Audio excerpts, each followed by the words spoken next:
4,8 milliards de pertes pour la seule année 2014. Fleuron français du nucléaire, Areva est aujourd'hui un colosse au pied d'argile.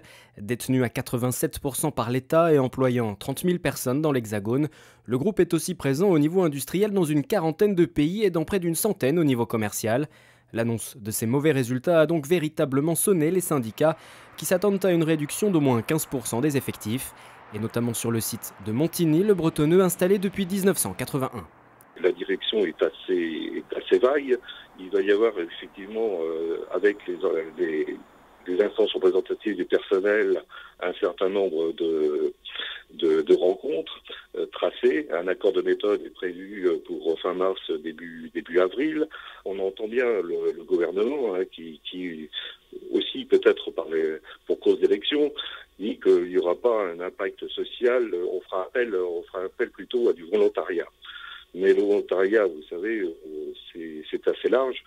Principale crainte des syndicats, voire les plus âgés et donc les plus expérimentés, quitter Areva. À Montigny-le-Bretonneux, 1 millier de salariés qui travaillent pour moitié sur le transport, l'entreposage et le stockage de matières nucléaires, les autres intervenant pour des filiales de la multinationale.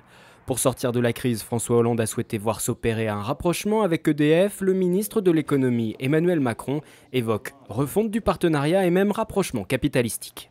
On peut en penser du bien dans les secteurs, comment dirais-je, de l'ingénierie en particulier.